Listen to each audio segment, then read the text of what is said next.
is I want you to look at what your prescriptions are. Your prescription for health, prescription for abundance, prescription for being happy, prescription for love.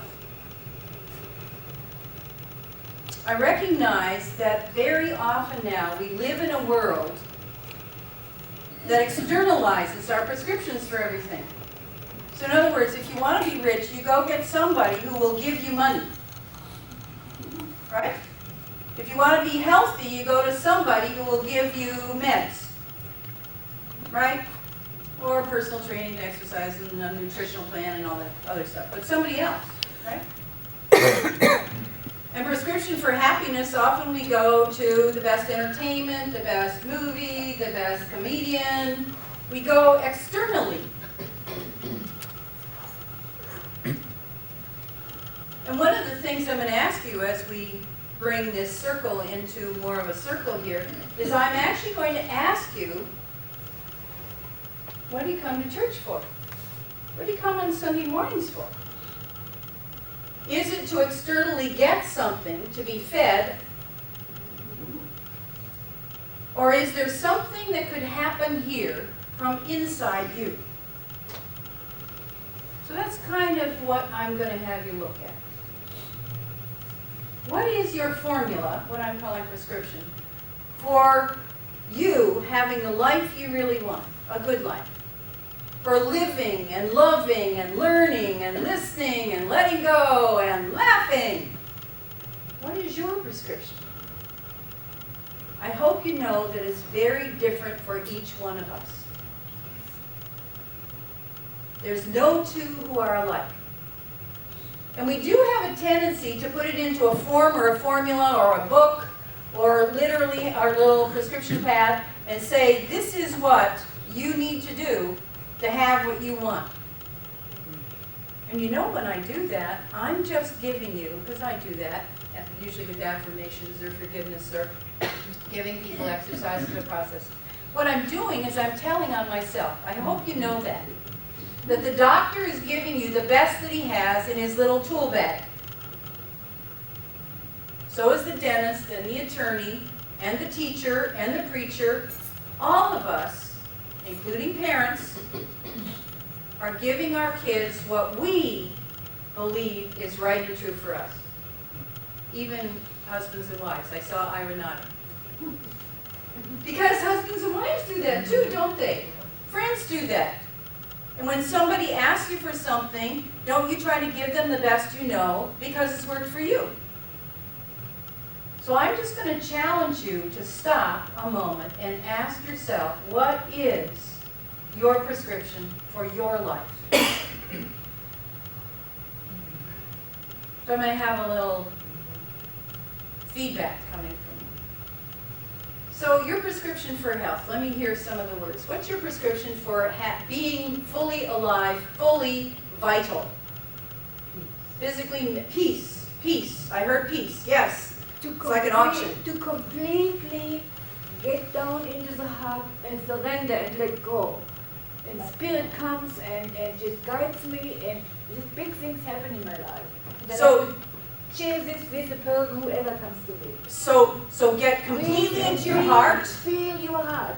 Feel your pump. Feel your heart. Feel your pump. And whatever comes. Put your hands out. Here it is. Surrender. Put your hands out. And you feel it.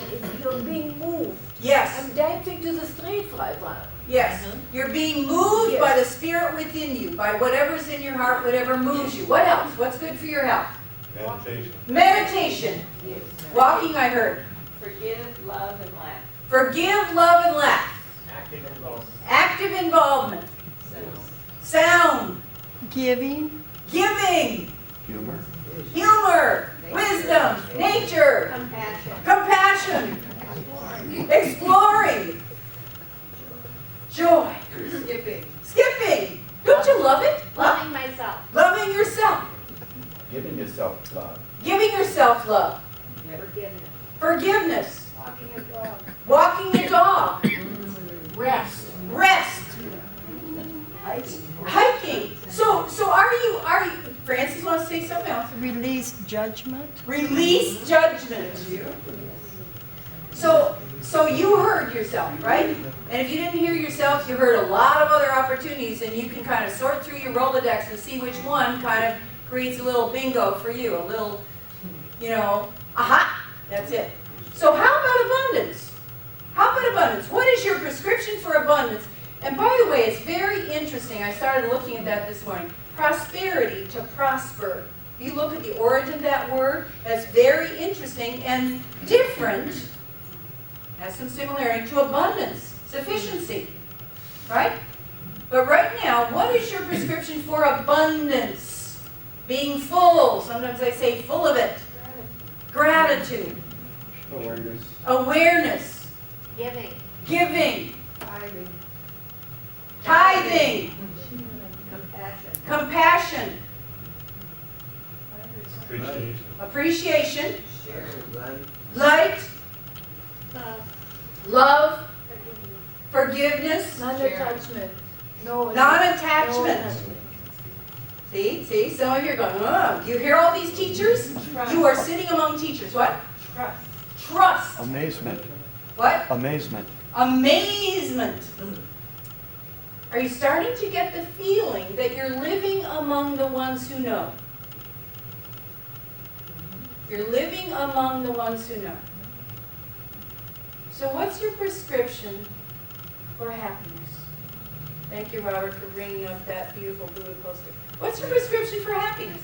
Amusement. Amusement. I like amazement. Amusing and amazing, yes. Unselfishness. Unselfishness. Forgiveness. Isn't that an interesting theme that keeps coming over from that side of the room?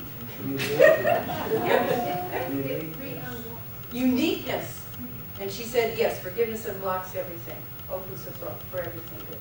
Honesty. Honesty. Integrity. Integrity. Laughter. Laughter. Right. Right thinking. Love myself the way I am. Love myself the way I am. Diversity.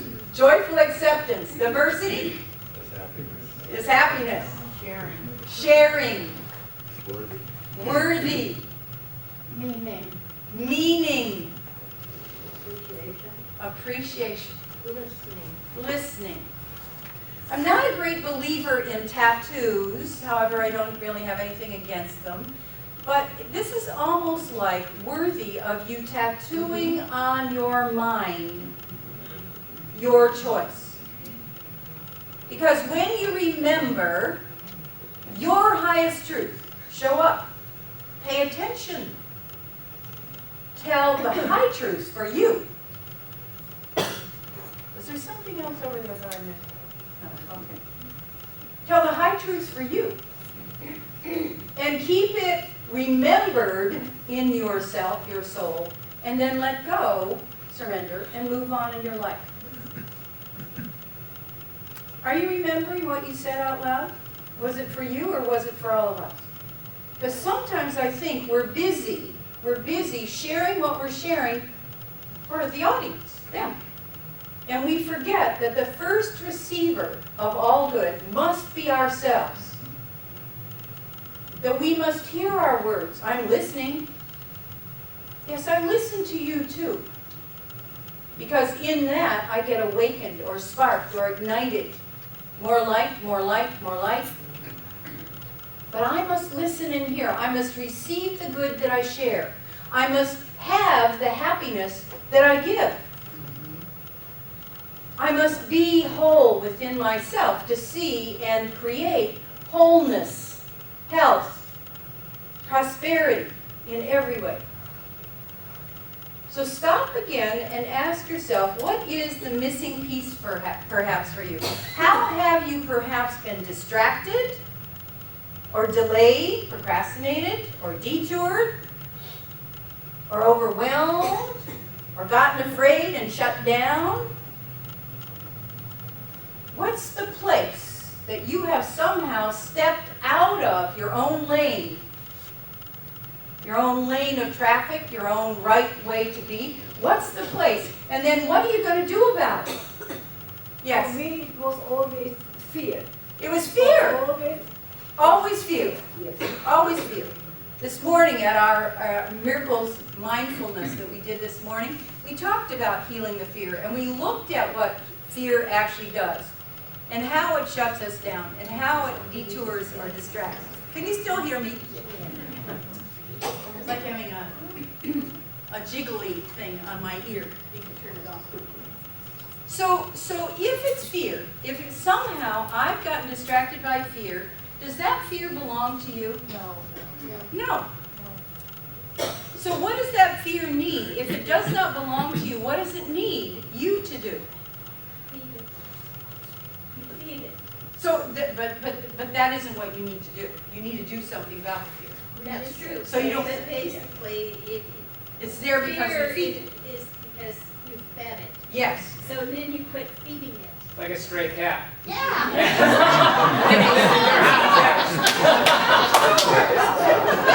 That's fear is a stray cat. Fear is a stray cat. Did you hear that? Stop feeding the stray cat. No. Oh. Okay, send him to Betty's house. So start looking at what it is, since we're talking about feeding, start looking at what it is you feed.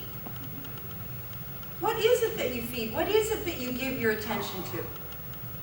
What is it that you literally set aside, ignore, detach, let go, undo, forgive? Thank you. And how are you going to do that? Face up to it. Face up to it. And face up to it, for some of us, is the prescription. Educate yourself. But not everybody needs to face up to it. Let it go. Let it go. I want you to hear, you're all teachers here. Accept responsibility. Walk away. Walk away. Lovingly embrace and release. Lovingly embrace and release.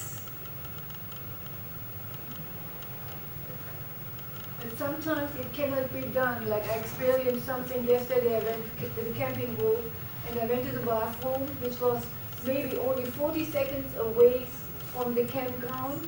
I went to the bathroom. I came out of the bathroom and I was so confused.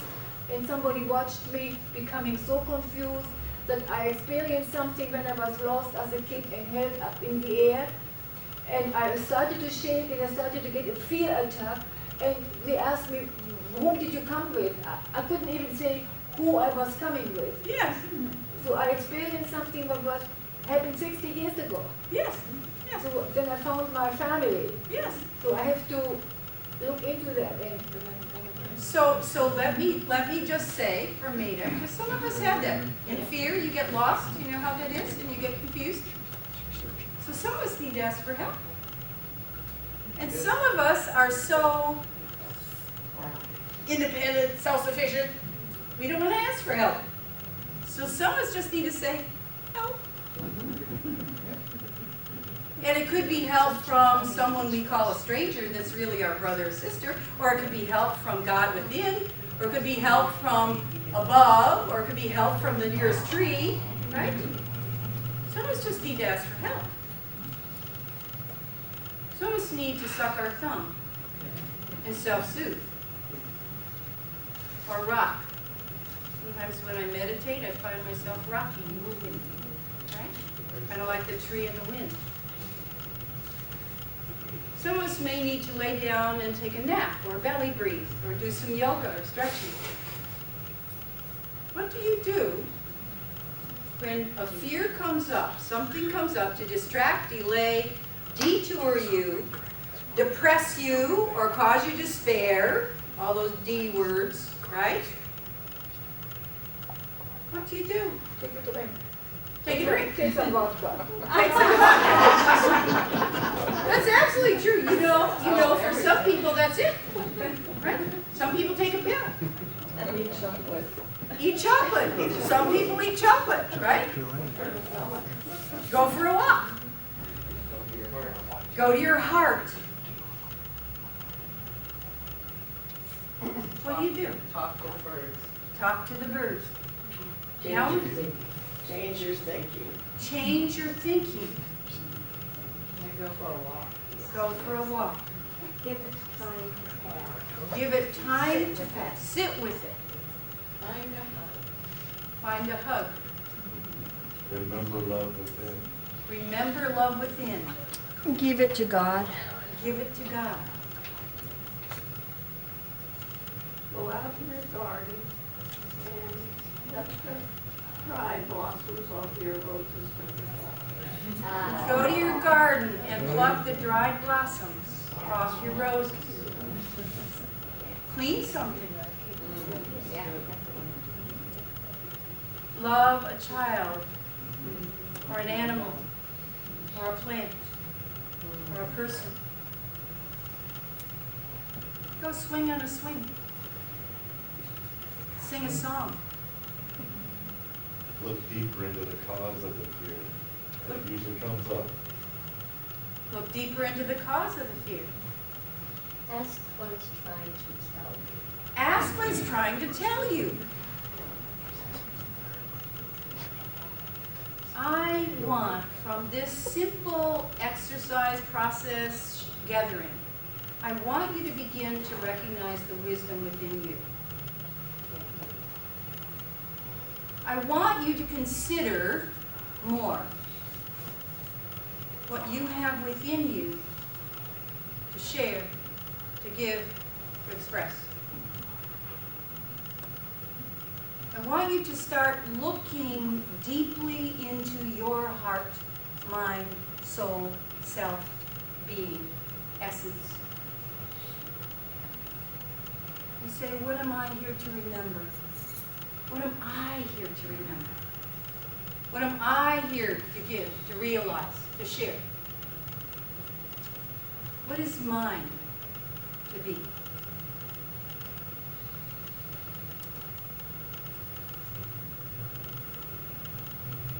For me, to have an abundant life is about allowing myself to be open and willing to learn. About being open and willing to love. Open and willing to laugh, to create, to be the light that I am. And while the form of it may look different for you, it is the same. I'm open and willing to allow the Christ, the light of God, the light of goodness, the gifts, to express through me as me. That's true for you too. So Robert shared a bit about vision, and I'm here to invite you to recognize you've just been visioning. You've just been visioning. I met someone in the hall talking about another form of spirituality, another kind of church. And we're a center. And center to me means circular, right? Big circle. We're a center. And everyone here is equally important to everyone else. And sometimes when we're in the old form of tradition, there is a hierarchy. Like the doctor's over there and help doctor I need, and then he dispenses whatever. Or help preacher I need, and he or she dispenses their form of forgiveness or prayer. Or help parent I need, and what we do is we allow their life to become our life. It's time for you to recognize this is a safe place where your life is our life. And that your importance and your significance here is equally important to everybody else. But if you somehow hid your light under a bushel, no, I'm going to let it shine, you may not recognize how valuable you are. that your gift, your very presence here in this moment, has value to every other one of us. That without you, we would not exist. Without you, I wouldn't be standing up here sharing with you. Without you, we wouldn't have these pink walls or the songs up here. I know you think, I don't know it, I'm making that up. I think some of you think that this happens for your entertainment or reception. And sometimes we forget that it's your vision. Without vision, the people perish. You've heard that? It's your vision that created this space. It's your vision that created all of us showing up here. It's your vision that caused this place to be here in Brentwood. And anything and everything we do is because of you. I have no responsibility. I didn't do it. And of course, it is mine too, of course. But I think it's time for all of us to ask, what is it that I am creating here? What is my vision for this family, this gathering? What is it?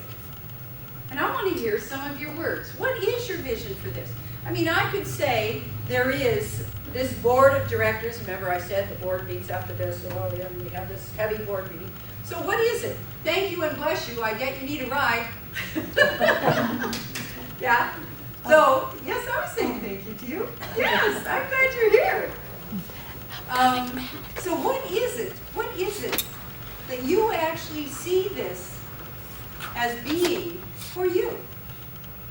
Because you're helping it to be so. What is that? I would say family. This is family. To me, it is. Welcoming. Faith. Safety. Authenticity. Safety. Stirring of spirit. Stirring of spirit. Community. Community. Remembering. Remembering. The new mosaic across from Liberty High School, it says heritage, vision, opportunity. OPPORTUNITY. Heritage, Vision, vision, opportunity. So now I'm going to ask, because there's more words for it too. I mean, some of you may come here to be entertained by our enlightened selves. Some of you may come here because you want someone to hug, because you don't have enough. Some of you may come here because this is your place to show up and be as spiritual as you really are. Some of you may come here because you need someone to remind you of the goodness within. Some of you may come here because you actually know that you need to heal or change or forgive your mind, as well as your body.